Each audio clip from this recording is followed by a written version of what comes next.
Hi hello అందరికీ కళాభివందనాలు. నేను మీ రేలా గోపాల్. ఎదిగేంత వరకు ఒక లెక్క, ఎదిగిన తర్వాత ఒక లెక్క కాదు. ఎప్పుడు మీ వాడినే, ఎప్పుడు మీతోనే.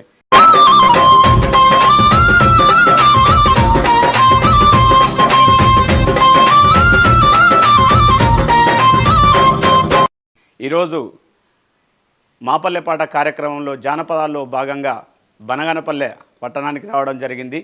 మరి సంకుల చిన్నస్వామి గారిని ఇంటర్వ్యూ కోసం బుర్రకథ కళాకారుడు, మరి ఆయనను పరిచయం చేస్తూ మాపల్లె పాట కార్యక్రమంలో మీ ముందుకు మీ రేలా గోపాల్. ఓకే, మాపల్లె పాట కార్యక్రమంలో భాగంగా ఈరోజు బనగానపల్లె గ్రామానికి వచ్చామని చెప్పాం. ఈరోజు బనగానపల్లె గ్రామంలో చిన్న సామాన్లను కలవడం జరిగింది. Rela Gopal YouTube channel subscribers అందరికీ చిన్న సామాన్లను పరిచయం చేస్తూ బుర్రకథ కళాకారుడు చిన్న సామాన్య ఎన్నో వందల కార్యక్రమాలు చేసి ఈరోజు మీ అందరి కోసం ఒక మంచి పర్ఫార్మెన్స్తో మీ ముందుకు వస్తున్నాడు. నా చిన్న సామాన్య మీ గురించి మీరు ఒకసారి చెప్పుకోండి. అందరికీ నమస్కారం. నా పేరు సంకుల చిన్నస్వామి. బేడబుడగ జంగాల కులస్తున్నటువంటి మా గ్రామంలో వివిధ కార్యక్రమాలలో పాల్గొంటున్నాం. అయితే పూర్వీకులు మా పెద్దల నుంచి ఈ విద్య సంక్రమించింది. అప్పుడు కూడా ఎవరైనా చనిపోయిన కాడైతేనేమి, చిన్న చిన్న ఫంక్షన్లు జరిగిన కాడైతేనేమి మా పెద్దలు పోయి అక్కడ బుర్రకథలు చెప్పి అక్కడిచ్చే బియ్యం బేడలు తెచ్చుకొని తిని కాలం వెళ్ళబోస్తూ ఈత చేపలు అల్లుతూ బ్రతుకు జీవనం సాగిస్తూ సంచార జీవితంగా బతికేవారు. ఇటీవల దాదాపు 10-15 సంవత్సరాల నుండి ఇక్కడ చివరి స్థిర నివాసాలు ఏర్పరచుకొని ఇక్కడ బ్రతుకు సాగిస్తూ వస్తున్నాము. కాబట్టి ఈ అంతరించిపోతున్న కళలను ఈ యూట్యూబ్ ఛానల్ వాళ్ళు ఇక్కడికి తేవడం, మా చేత ఇంటర్వ్యూ తీసుకోవడం మాకు గర్వకారణంగా అనిపిస్తుంది. అందరికీ నమస్కారం.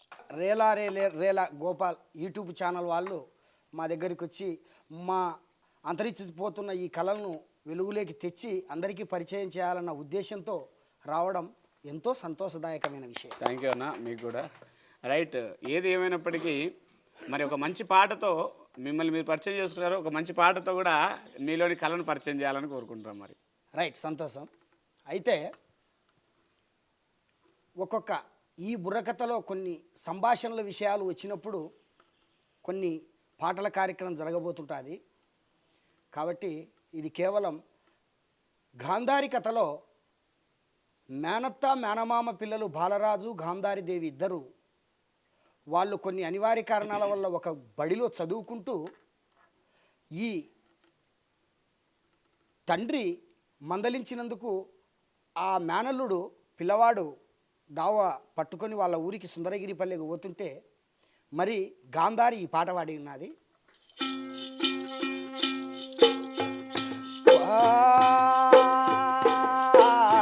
రామచంద్ర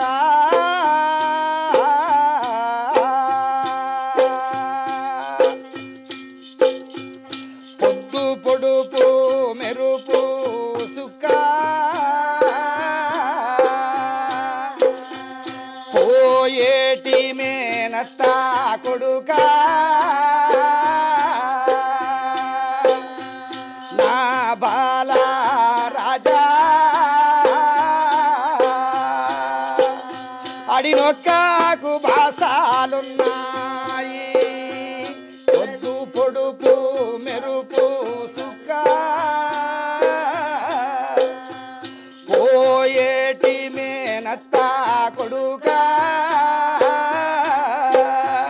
నా బాల రాజా చేసుకున్న భాషాలున్నాయి అని ఎప్పుడైతే ఆ గాంధారీదేవి ఆ మేనత్త కొడుకైనటువంటి బాలరాజు మీద పాడేసరికి ఆ బాలరాజు పోతూ ఉన్నాడు ఆ మానాటి వీధిలో. ఆ వాడలో పోతుంటే ఆహా, తండ్రి మందలించేవాడు ఈ బిడ్డ ఏడంతస్తుల మాడు మీద ఉండి ఈ పాటలు పాడి నన్ను రెచ్చగొడుతూ ఉన్నది కదా, ఈ మాట నేను మీద పెట్టుకొని పోవాలని అని చెప్పానని ఆ గాంధారీదేవి బొమ్మడంతుల సిరాగట్టి ముత్తంగి రవికా దొడగి 7 మేఢాల పైన బామా ఎత్తి ఏలించుతున్నావే ఓ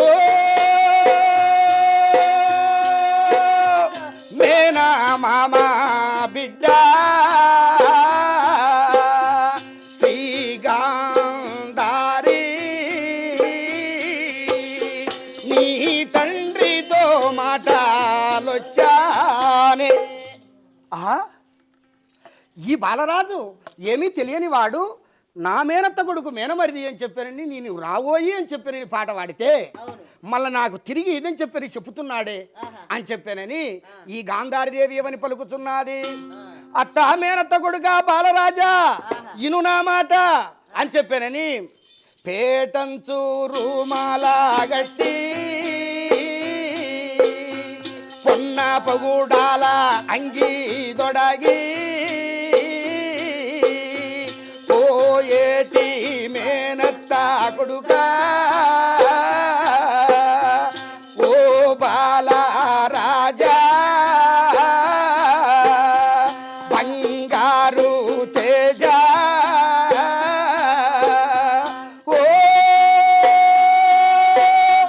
నిలసినతో మాటలాడోయి మేనత్త కొడుక శ్రీ బాలరాజా మేలిమి కాడా నిలసినాతో మాటలాడోయి కాకారు చెట్టు కింద కాసిన్న ఓ బూసి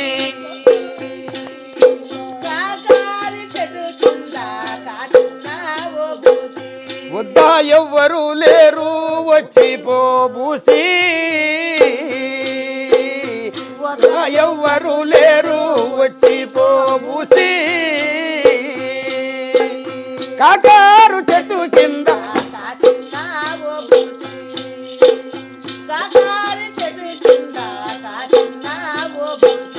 వద్దా ఎవ్వరు లేరు వచ్చి పోబూసి.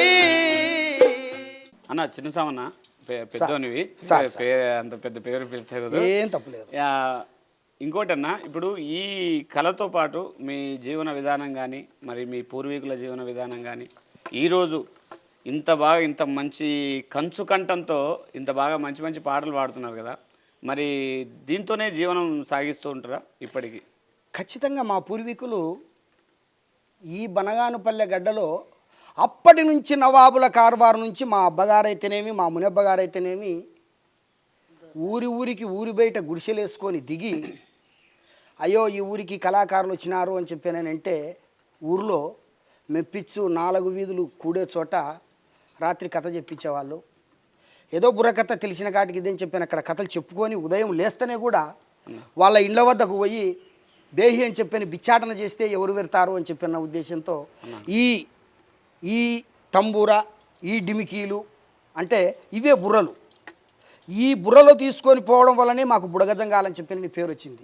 ఈ బుడగలు ఈ బుర్ర, ఈ బుర్రలు చేత పట్టుకొని తెల్లవారితేనే వాళ్ళ ఇంటి దగ్గరికి పోయి ఒక పదము వాడి వాళ్ళని మనసు మెప్పించితే పిరికెడు దానం పెడతారు కదా అని చెప్పానని అప్పటికి ఆకలే గొప్ప కాబట్టి అట్ట జీవనం చేసుకుంటూ బతికినారు. తర్వాత ఇంటికి వచ్చి ఆ పిల్లలకు ఆ ఇచ్చిన గింజలు వండి పెట్టుకొని మిగతా చిన్న చిన్న జంతువులు వేటాడే తినేవారు మా వారు. మరి ఇప్పటికీ మీరు కథల్ని కొనసాగిస్తున్నారా? ఖచ్చితంగా కొనసాగిస్తున్నాం. కాకపోతే ఈ టీవీలు సినిమాలు ఇవల్ల ఇదేం చెప్పాను వచ్చి మా జీవితం మీద గొడ్డలి పెట్టి అయింది కాబట్టి మా పెద్దలు అంతరించిపోయినారు. ఇంతవరకు మాకు ఇదేం చెప్పాను వచ్చి మా ఆడవాళ్ళు అయితే ఈత చేపలు ఈదులోకి పోయి ఈతాకు కోసుకొని వచ్చి ఇంటికాడేస్తే ఈతాకు రుబ్బుకొని మరి చీరుకొని తర్వాత ఒక పట్టెను అల్లుకొని అది ఇన్ని పట్టెలు అని చెప్పానని మనిషి నిలువు ఎంతైతే ఉంటుందో అంత నిలువున ఆ ఈత చేపలు అల్లి ఇక్కడికి వచ్చి ఇక్కడ మామిడి పండ్లు అమ్మేటోళ్ళు కానీ తర్వాత బుట్టలు అల్లుకునేటోళ్ళు కానీ ఈత చేపలు బాగుంటాయని చెప్పానని అమేసా ఇక్కడున్న ఈ సాయిబులు అయితే వాళ్ళ మరణానికి కూడా మా ఈత చేపలే అవసరం పడేటివి కాబట్టి ఆ ఈత చేప తీసుకొని వాళ్ళు ఆ శవాన్ని ఇదేం చెప్పానని తీసుకుపోయేవారు. మరి ఇప్పుడున్న ఈ జనరేషన్లో అంటే మీరు చెప్పినట్టు టీవీలు మొబైల్స్ ఇంటర్నెట్లు ఫేస్బుక్లు వాట్సాప్లు వచ్చే కాలాల్లో కూడా ఇంత వినసొంపుగా ఉండే జానపద కళను బతికిస్తూ ఇప్పుడు ఇంకా ఇంకా మీరు కథలు చెప్తున్నారంటే నిజంగా చాలా గ్రేట్ మీకు సామన్న గారు. ఇంకో విషయం, మరి స్వాతంత్రం రాకముందు నుంచి, స్వాతంత్రం రాకముందు అంటే 400 సంవత్సరాల చరిత్ర ఉన్న జానపదంలో స్వాతంత్రం రాకముందు కూడా నేను ఒక పాట వింటుంటే ఎప్పుడు అంటే మీరే పాడేవాళ్ళంట. అంటే మీ ఈ బుర్రకథలు చెప్పేవాళ్ళు. పచ్చ ఛత్రి చేతబట్టి కిర్రు చెప్పులేసు మహానంది రెడ్డి మీద పాట. అంటే స్వాతంత్రం రాకముందు నుంచి ఉన్నది అది ఖచ్చితంగా. ఆ పాట ఎటువంటిది అని చెప్పానంటే, ఇక్కడ ఈ రాయలసీమ ఏరియాలో ఒక కక్ష సాధింపు చర్యలకు పాల్పడి ఆ మహానంది రెడ్డిని అనేట ఆయనను కొంతమంది కుట్రదారులు, దాయాదులు అయితేనేం వాళ్ళైతేనేం ఆస్తి గొడవలు ఇదేని చెప్పని వచ్చి అతన్ని చంపడం జరిగింది. చంపితే భార్య భర్త ఇద్దరు కలిసి ఆ పాట పాడడం జరిగింది. ఆ ఇద్దరు భార్య భర్త, ఈ అత్త కోడలు ఇద్దరు, అయ్యో అమ్మా నీ మొగుడు ఎట్లా తిరిగేటోడమ్మా అని చెప్పాను, నీ తల్లి అంటే నా జీవితం ఇట్ట అయిపోయింది అత్త అని చెప్పానని భార్య చెప్పేది. అది మహానంద రెడ్డి గారి పాట. ఎట్లా పాడుకునేవాళ్ళు మాకోసం ఒకసారి? మేము రైట్.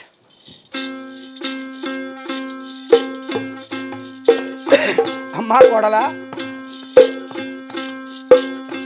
పచ్చి పసుపు గొమ్ము వంటిది రాని భార్య, కొడుకా కూలిపోతిరా, పచ్చి పసుపు గొమ్ము వంటిది రాని భార్య,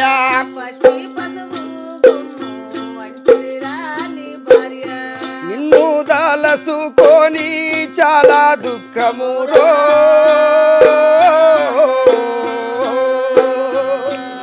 నా కొడుక మానంది రెడ్డి, నా తనయ మానంది రెడ్డి, పచ్చి పసుపు నిన్ను దలసుకొని చాలా దుఃఖమురో. అత్తయ్య నువ్వన్నది నిజమే. నా భర్త ఇక్కడి నుంచి అట దావ పట్టుకొని ఇదని చెప్పని శీలకాటికి పోతే ఆరెద్దుల సిలుకోల భుజాన్ని వేసుకొని ముళ్ళుబర చేత పట్టుకొని అట్లా ఎద్దుల్ని దొరుకొని ఇదని చెప్పి వెళ్ళిపోతుంటే ఎట్లుండేవాడు? పచ్చ ఛత్రి చేత వట్టి కిరు చెప్పులేసుకొని,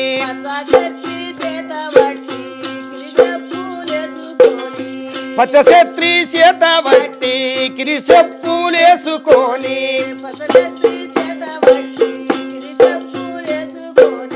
కథ మీద ఓత ఉంటేరో,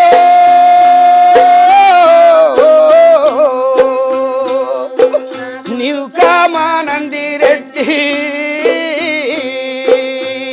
నేను కలకాతేరనుకుంటేనో,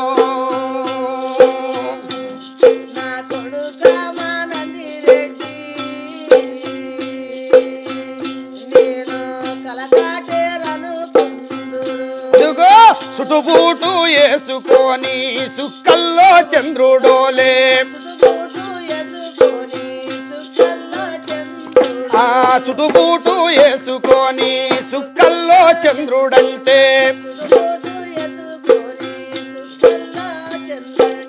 కథ మీద ఓత ఉంటేరో,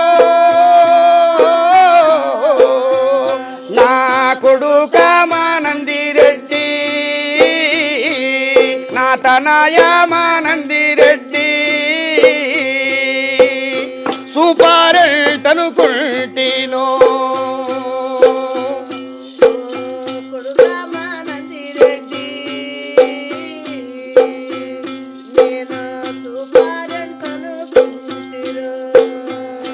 అబ్బా పూడిప్పుడనుకుంటే ఆనంద దాంపత్యము, పూడిప్పుడనుకుంటే ఆనంద దాంపత్యం మధ్యలోనే ఊడిపాయనే, నా కొడుక మానంది రెడ్డి, నిన్ను చూడాలేకుంటే మీరు,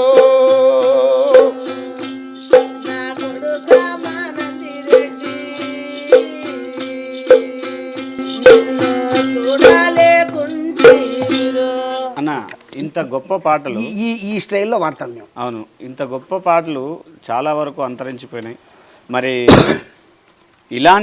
ఇలాంటి సమయంలో ఇంటర్నెట్ కావచ్చు, యూట్యూబ్లలో కావచ్చు, మీదైన శైలిలో మీరు ముందుకు వెళ్తూ మరి ఎక్కడైనా ప్రదర్శనలు కానీ ప్రోగ్రామ్స్ కానీ స్టేజీలు కానీ ఎక్కడం జరిగింది? మేమైతే ఎక్కడ ఇవ్వలేదు.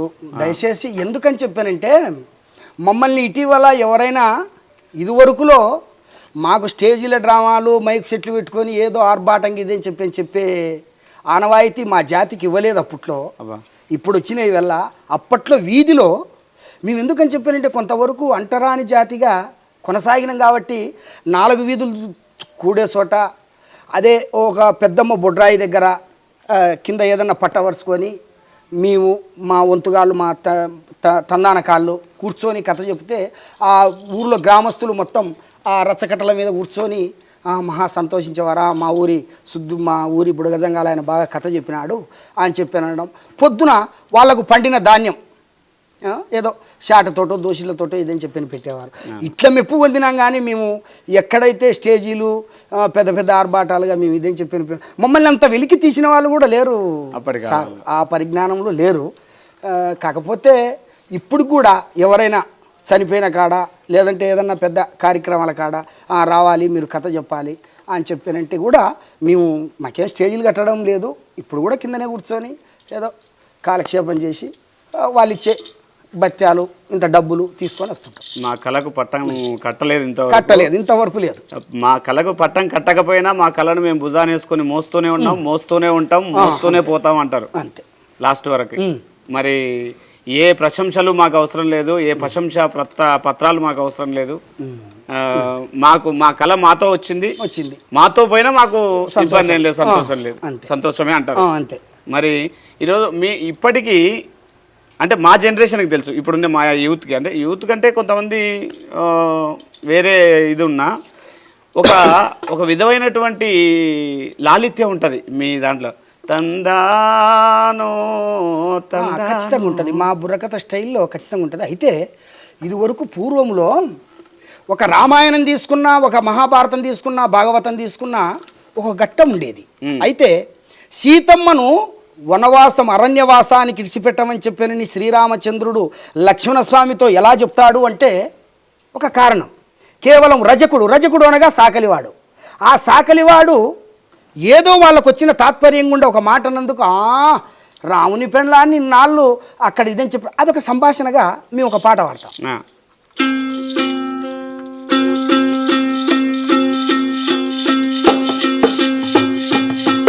అప్పుడు సాకలి రజకులు సాకిరేవు వద్ద సాకలి ఉతుకుతూ బట్టలు ఉతుకుతూ ఆ ఏగులు విన్నప్పుడు ఏమని పలుకుతున్నది భార్య భర్తలకు సవాటింపొచ్చి, అల్లుడా ఇది ఏమిరా వల్లెల్ల చిల్లులు పడగా,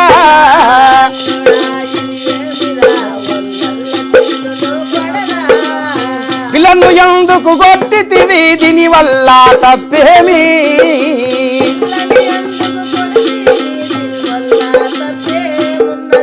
అల్లుడా మెచ్చి నీకు పిల్లని ఇచ్చుకుంటే కదరా, సాకిరేవు కాటికి వచ్చి బట్టలు ఉతకలేదని చెప్పాను, అన్నం పెట్టే కాడ పిల్లని ఎందుకు కొడతావురా అని చెప్పానని అక్క తమ్మునితో అంటుంటే ఈ తమ్ముడు అంటున్నాడు అక్కతోటి, నోటిలో ఎలువెత్తిన కొరుకదే బొలిరు నీ బిడ్డ,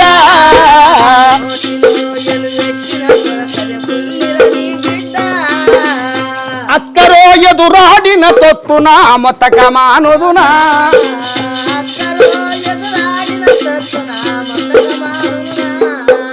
నైనా ఏదోరా ఎదురాడింటది కొడతావా నువ్వు. ఈ ఊరిలో ఇక్కడున్న ఆ శ్రీరామచంద్రుడు అయోధ్యాపురి పట్టణమేలే శ్రీరామచంద్రుడే, మళ్ళా రావణ బ్రహ్మ దగ్గర ఇన్ని రోజులున్న సీతను తెచ్చుకొని ఏలుకుంటుండే, మళ్ళీ ఏమన్నందుకు ఇదేం చెప్పని కొట్టినవురా అని చెప్పానంటే అప్పుడు ఈ అమ్మాయిని భార్యను కొట్టి తరుముతే తొలకపోతా నా బిడ్డని అని చెప్పానంటే ఆ సంభాషణ ఇన్నందుకు ఆ ఏగులు శ్రీరామచంద్రుని లక్ష్మణస్వామి చెప్తే, రేయ్ నాకు ఈ మచ్చ వచ్చింది ఇడవండి అని చెప్పి ఇట్లా కొన్ని సంభాషణలు మేము రామాయణంలో చెప్తాం. మరి ఒక్కసారి మాకు ఎప్పుడు విన్నా ఆ పదం కొంచెం లాలిత్యంగా మరి నిద్రొచ్చే విధంగా ఉంటుంది, తందా అది అది అది కావాలి మాకు ఒకసారి. రైట్.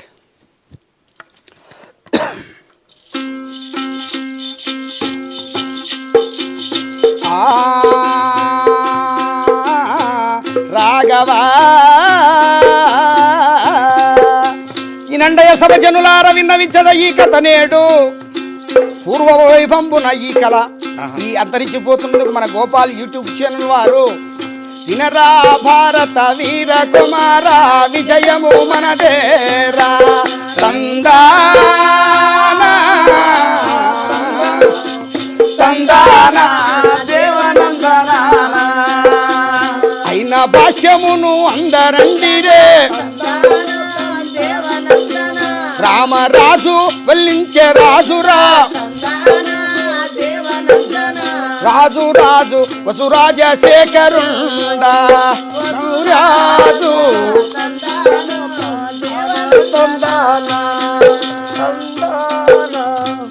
అట్లా అది కథ అంటే ఆ దాటి మీదనే ఇదని చెప్పి చెప్తాం ఏ కథ అయినా ఇప్పుడు కథలో ఆ దాటి ఒక ఒక ఒక ఘట్టం మాకు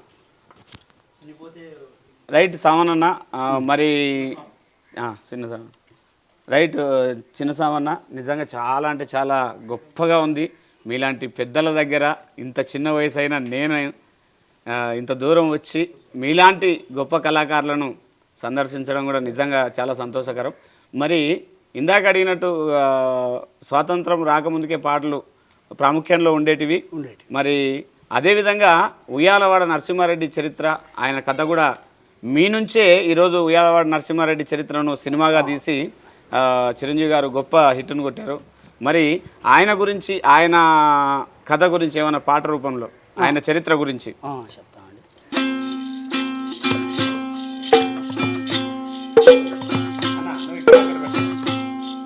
రెడ్డి నరసింహాటి భలన ఓ రెడ్డి భలన రానాట సీమాల భలన కుందునది ఒడ్డున భలన కర్నూలు జిల్లాలో భలన కోయలకుంట తాలూకాలో భలన విలవాడ గ్రామమున భలన రూపన గూడయ్యా భలన పుట్టింది రూపన గూడి భలన తాత జయరామిరెడ్డి భలన విలవాడలోన భలన చదువుకుంటున్నాడు కులదుర్తి గ్రామమున రెడ్డి నరసింహాటి ఏడేళ్ల వయసులో రెడ్డి నరసింహాటి పురమెక్కబోతాడే ఊరి ప్రజలంతా చూసి ఏమి తేజస్సంటాడు ఏమి రూపంటాడు నల్ల రూపున రెడ్డి ఆరడుగులున్నాడా కోరమీసముదీటి గుప్పించి గుప్పోనా గురమెక్కి ఆరెడ్డి ఉయలవాడలోనా ఆ ఉయలవాడ లోపల ఆ రూపనగూడి నుంచి ఉయలవాడ లోపల తాత జయరామిరెడ్డి గుర్రమెక్కించుకొని పోతుంటే అప్పుడు కిస్తిరూకలు గట్టలేదని చెప్పని పాత్రలో ఉన్న గింజలల్లా బయటికి తోలుకొని బ్రిటిష్ వాళ్ళు ఆ రెడ్డి గారిని కాప కమ్మ బోయ బొలగర జనాలనల్లా స్తంభాలకు కట్టేసి ఇదని చెప్పని కొడుతుంటే ఆ కొట్టిన దాన్ని ఇదే చెప్పని చూస్తే తాత జయరామరెడ్డి ఏమీ ఘోరం అని చెప్పినట్టేనైనా వీళ్ళు బ్రిటిష్ వాళ్ళు అని చెప్పినట్టే వాళ్ళు ఎలా గోడాడుతున్నారు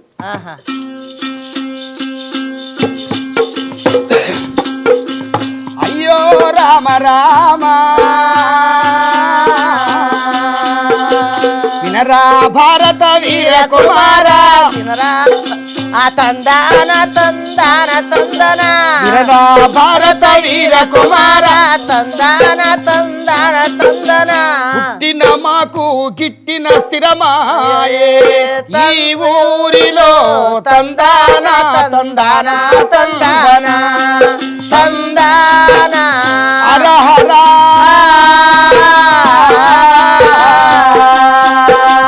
గొడవమంటనే గోడాడుతా ఆ ప్రజలంతా తందాన తాన తందనాన ఇట్లా ఆ నరసింహారెడ్డి కథను అట్లా ఇదేం చెప్పారని తీసుకొని వచ్చి లాస్ట్ వాళ్ళని గుర్రం నుంచి దింకి వాళ్ళని వధించి మళ్ళా పడితే అప్పుడు పోయి వానికి చాలీసు మాలీసు వానికి తెలిస్తే వాడచ్చు ఈ కథను ఇట్లా ఇల్లు డైరెక్టర్లు నిర్మాతలు తీసుకొని పోయి రచయితలంతా రాసి ఆ చిరంజీవితో తీయడం జరిగింది మీకు ఒక ఇది చెప్పడం అంటే ఏంటంటే మా కథలో ఒక్కొక్క విధానం ఎట్లుంటుంది అని చెప్పానంటే ఒక రైతు ఒక ఒక కూలివాన్ని బాధించడము లేదు, ఒక కళాఖండాన్ని ఒక కళారూపంలో ఇదని చెప్పి తీసుకుపోవడం ఎట్టుంటుందంటే రాజులకు రాణులకు ఈ గద్దె చెప్పేది ఎరకల సాని ఇదని చెప్పి ఉంటుంది కదా. ఇప్పుడు మీ కళలో భాగంగా ఎవరైనా కానీ అంటే స్వర్గస్థులైనప్పుడు మరి చనిపోయినప్పుడు వాళ్ళ దగ్గరికి వెళ్ళి మీ గానాన్ని వినిపించి వాళ్ళను కొంచెం ముగ్ధులను కూడా చేసేవాళ్ళంట. మరి అంటే నాకు తెలియని చరిత్ర అది, నేను విన్నదే ఎక్కడో విని మిమ్మల్ని అడుగుతున్నా అంతే తప్ప. మంచి మాట గోపాలు. అది ఎలా ఉంటుంది మీ మీ గానం ద్వారా వినాలని కొంచెం ఆశ ఆకాంక్ష ఆలోచన కూడా. ఎవరి మీద ఒకడాలబ్బా పేరా? మీ నాయన ఉంటాడా? మా నాయన వన్నూరు స్వామి చనిపోయినాడా? ఏం పేరు? వన్నూరు స్వామి. నిజాంగారి వన్నూరు స్వామి.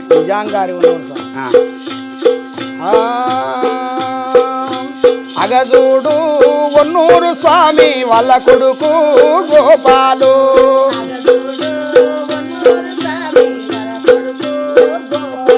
వాళ్ళ కొడుకు గోపాలు నిజంగారు వన్నూరు స్వామి పేరు మీద మన యాచకులకు కాజీ కానుకలిచ్చినడో రచ్చానా తలపించే.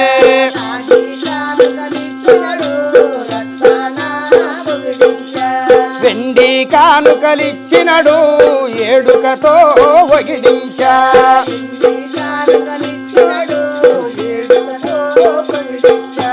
ఓ వన్నూరు స్వామి ఆ లోకాన నీ ఉన్నాము, ఈ లోకాన మేమున్నాము.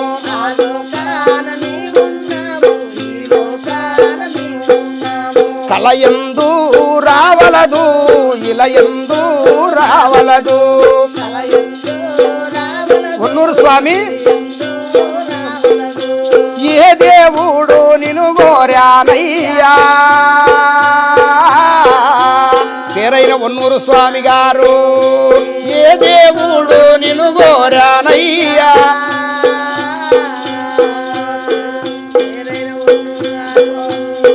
పండగలకు రావయ్యో పబ్బము నాడు రావయ్యా.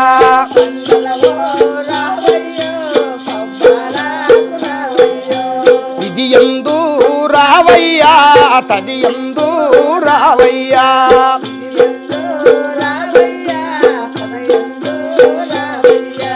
జాలాటి బండెక్కి జలకామాడమన్నారు ఆయన వన్నూరు స్వామి. దండాన వస్త్రాలు కట్టి చూడమన్నారు. నీ కొడుకు గోపాలు చెప్తున్నాడు. బంగారు పలరములో భోంచేసి పోవయ్యా. ఎతర్ల మాసకురా నాయన దేవుని వైమముగా పాడవయ్యా. పేరైన వన్నూరు స్వామి గారు దేవుని వైమము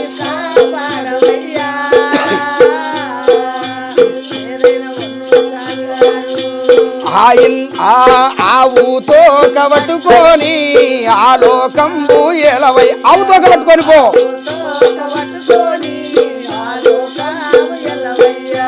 గోగుతో కవట్టుకొని గోదావరి ఇదవయ్యా.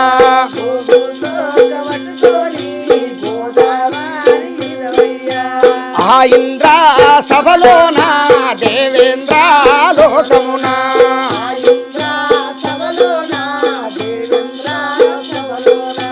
హరిమల్లే వనములకు సిరివల్లే వనములకు. నాయన వన్నూరు స్వామి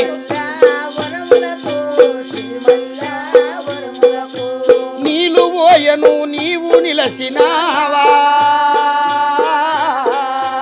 మా తండ్రి వన్నూరు స్వామి అని నీ కుమారుడు నిన్ను గొప్పగా పొగడమని చెప్పానని మాకు రాగి కానుకలిచ్చి రచ్చన ఒగిడించి వెండి కానుకలిచ్చి ఏడుకతో తలిపించినాడు. దేవుని వైమముగా పాడవయ్యా. వన్నూరు స్వామి గారు శుభము జరిగి జయం బ్రవలో.